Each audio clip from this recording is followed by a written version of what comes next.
21শে August grenade হামলায় যে মামলা হয়েছিল তাতে যাদের যাদের সাজা হয়েছিল এদের তারেক রহমান, লুৎফুজ্জামান বাবর সহ সব আসামির খালাস ঘোষণা করেছেন হাইকোর্ট।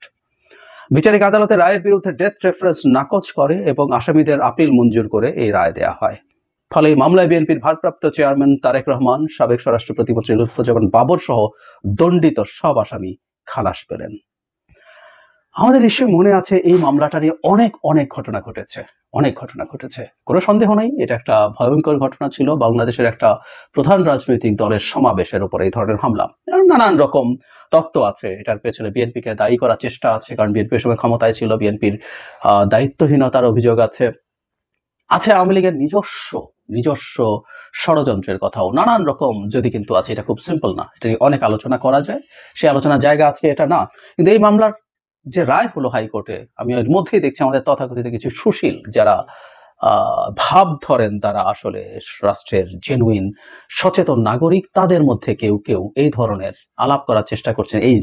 এই আওয়ামী লীগ যাওয়ার সাথে সাথে দেশের বিচার ব্যবস্থাকে ম্যানিপুলেট করা শুরু হলো এবং সেই ম্যানিপুলেশনের মাধ্যমে জনাব তারেক রহমান সহ অনেককে খালাস দিয়ে দেওয়া হলো।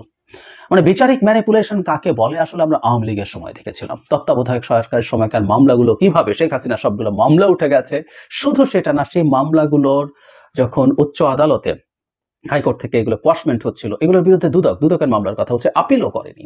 মানে যখন দুদক আইনজীবীকে জিজ্ঞেস করা হয়েছিল এই ব্যাপারে, তখন তিনি খুব ক্লিয়ারলি বলেছেন যে তাকে বললে সেটা করা যায়, না হয় করা যায় না। সো আমরা খুব ভালো মতো ওগুলো দেখেছিলাম। কিন্তু এই মামলাটার একটা ব্যাকগ্রাউন্ড আমাদের জেনে রাখা দরকার, কিভাবে রাজনৈতিক প্রতিহিংসা করে একটা দলের সম্ভাব্য প্রধানকে রাজনৈতিক স্ফিয়ার থেকে সরিয়ে রাখার চেষ্টা, তার চমৎকার উদাহরণ এটা। আমরা জানি এটা 2004 সালে হয়েছিল। এরপর বিএনপি নিজে একটা তদন্ত করেছিল, তাদের সেই তদন্তের পর ইভেন তত্ত্বাবধায়ক সরকার যখন আসে, এই জায়গাটাকে আমি জোর দিতে চাই, তারা একটা আলাদা তদন্ত কমিটি তৈরি করেছে, তদন্ত কমিটি না, একটা তদন্তের পুলিশি তদন্তের ব্যবস্থা করেছে। তারা মুফতি হান্নান সহ আরো, আমি ভুল না করলে 21-22 জনকে আসামি করে তিনি একটা চার্জশিট দিয়েছিল। সেই চার্জশিটটা আওয়ামী লীগের পছন্দ হয়নি। এরপর আওয়ামী লীগ ক্ষমতায় আসে এবং তাদের তো উদ্দেশ্য ছিল ভিন্ন।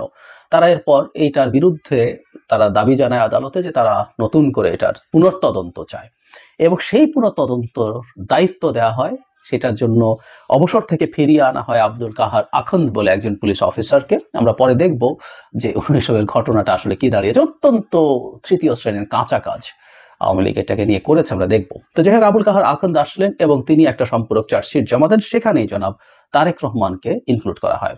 আমরা দীর্ঘদিন থেকে একটা কথা বলার চেষ্টা করেছি, মানে আমরা তাত্ত্বিকভাবে ধরে নেব প্রত্যেকটা মানুষেরই প্রত্যেকটা ঘটনার সাথে জড়িত থাকার সম্ভাবনা আছে, এবং যেহেতু ওই সময় বিএনপি ক্ষমতায় ছিল, কেউ এক ধরনের ষড়যন্ত্র তত্ত্ব হিসেবে এটা সামনে আনতেও পারেন।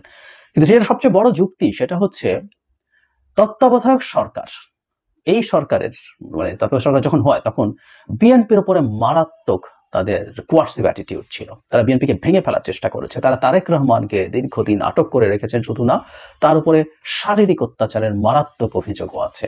তো সেই ঘটনাগুলো যেই সরকার করছে, সেই প্রচন্ড বৈরী সরকার, যিনি তারেক রহমানকে শত্রু জ্ঞান করতো যে সরকার, সেই সরকারও তারেক রহমানকে গ্রেনেড হামলা মামলার সাথে যুক্ত করেননি। কিন্তু শেখ হাসিনার সময় এসে কাহার আখন্দ সেটা করলেন। খুবই পছন্দের শেখ মুজিবুর রহমানের হত্যার মামলার সাথে তিনি জড়িত ছিলেন। নট অনলি দ্যাট, এরপর আমরা ধাপে ধাপে দেখবো প্রথমবার তিনি এরপর 2014-15 পর থেকেই রীতিমতো আওয়ামী লীগের নমিনেশন চাইতে শুরু করেন এবং 24 সালে আমি আর ডামিন নির্বাচনে তিনি নমিনেশনও পান। বলা বাহুল্য তিনি জিততে পারেননি। সো তাকে নমিনেশন দেওয়ার মাধ্যমে আওয়ামী লীগ তাকে পুরস্কৃত করার মাধ্যমে এটা খুব স্পষ্টভাবে দেখিয়ে দিল আবুল কাহার আখন্দকে ন্যূনতম জ্ঞান বুদ্ধি থাকলে, ন্যূনতম সেন্স থাকলে এই কাজটা করার কথা ছিল না। কিন্তু আওয়ামী লীগ ওই সময় এতই বেপরোয়া, তারা এতই হয়ে গিয়েছিল যে তারা মনে করেছে এই দেশে 41 তো বটেই, 2071 চলে আসলে 2071 তারা টার্গেট ঠিক করে তারা ক্ষমতায় থাকবে, সুতরাং তারা যে কোনো কিছু যাতা করতে পারে, তারা যা চাই তাই হবে। শেখ হাসিনা সম্রাজ্ঞীতে পরিণত হয়েছিলেন, তো তিনি যা চান তাই হবে, সে ডিডন্ট কেয়ার। কিন্তু এই কাহার আখন্দ কেসটাই ইতিহাসে ভবিষ্যতে খুব ক্লিয়ারলি আমাদেরকে কনটেক্সট বোঝানোর জন্য সার্কামস্টেন্সিয়াল এভিডেন্স হিসেবে খুব ভালো মতো কাজ করবে। এই কাহার আখন্দ লোকটাও কোথায়, তাকে আসলে খোঁজা দরকার আছে, কারণ কিভাবে একটা রাষ্ট্রে তার সিস্টেম ব্যবহার করে, তার আইন ব্যবস্থা ব্যবহার করে কিভাবে মানুষকে অহেতুক অপরাধী বানানো হয়, সেটা এই ভদ্রলোকের কাছ থেকে জানা যেতে পারে।